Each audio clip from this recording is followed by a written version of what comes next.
told your friend you're not okay, and tell me what's wrong and why you never said you felt that way. And guess you're trying to stay strong and fake a smile until I look away. But I've known you too long, it hurts to watch your blue eyes fade to gray as you fade away, as you fade away.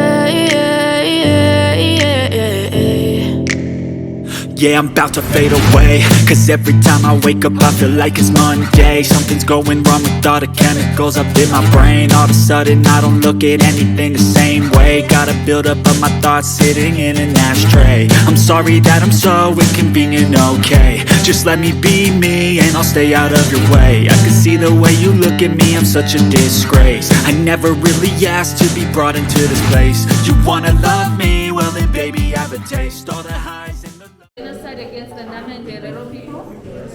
So this is all about the extermination order that was sent out against the two tribes by General Patriotism. So we are going to look at the history behind that, how people were exterminated. Around 80% of the Hereros that were killed in this extermination order, and 50% of the Namas. And also, in the photographs, you will see chains that were put on the prisoners that were in the concentration camp. We also have the actual chains hanging from the ceiling. So during the First World War, the Germans lost the World War, and there was a peace body known as the League of Nations. So this peace body punished Germany by taking away its colonies, and this is how Namibia was officially given to the South Africans. And this is how we were introduced to the apartheid system. Okay.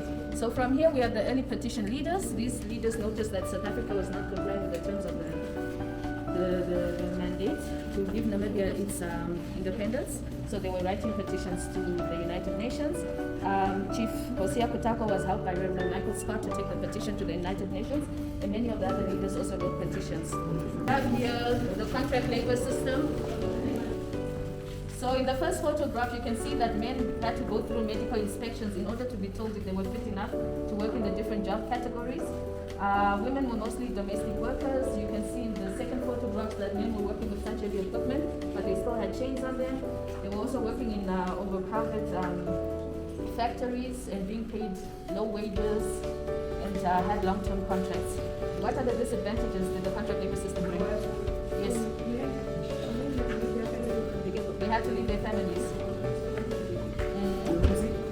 Okay. Then here we have the economic exploitation, all about the mineral resources that were being taken out of the country.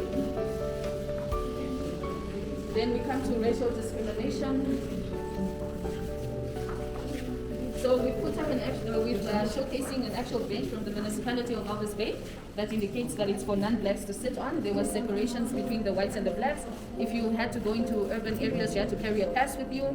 The first photograph on top there is what we call the wolf tank, where they would kill innocent civilians and put the dead bodies on the spare wheel of the tank and parade them around schools and churches in order for people to see this. There was differences between schools, between the black students' schools and the white students. So all these factors contributed to many of the leaders and people going into exile. So behind you, you have a map that is showcasing when many of the people went into exile, including our founding father. The bag that you see in the glass display there belonged to him, that he used when he went into exile. Okay? Okay. So there was a system called the Bantu education system, where they were forced to write everything in Afrikaans. They were rebelling against this because they downgraded the curriculum of the students. So this meant that the black students only had fewer opportunities for them to occupy certain work areas. So they could only become pastors, teachers, or nurses, and then the high minority occupations were left for the white students. So they were rebelling against this. Okay. So at Robben Island, where leaders like Nelson Mandela and Dima Twema were. We have the spoons and plates that they used when they were there, the blankets, the t-shirts and towels that they used, and photographs of the island in South Africa. So the last part, there are 3 important dates that you need to remember, especially for those ones that are doing history. 1960, formation of SWAPO. SWAPO was officially recognized by the United Nations to represent all the Namibians officially on the 19th of April 1960.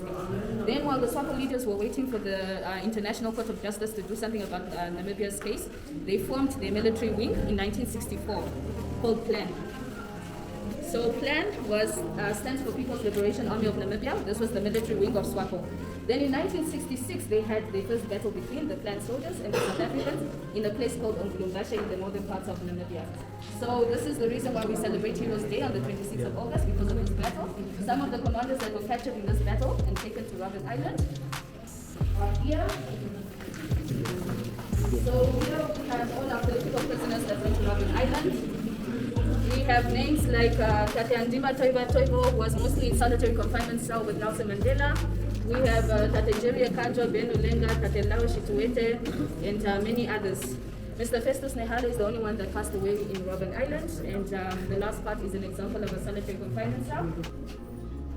So on the wall here you have the famous photo of Nelson Mandela and Andima Toiba Toibo. Then on this side, you have the youth resistance, the struggle of the workers. Who can tell me what were the youth rebelling against the NAMSO students?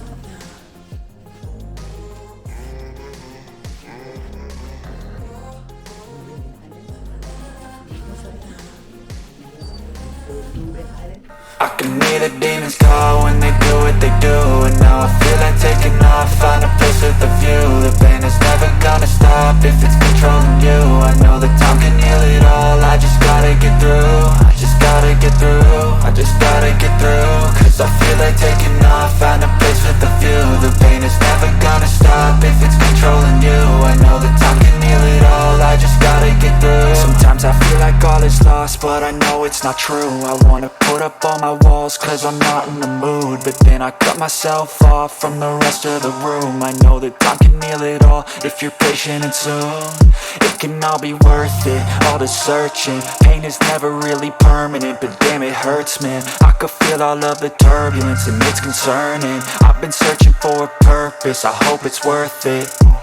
This society is really trying me. Ain't no hide and seek, I hide to be far from anxiety. I need my space,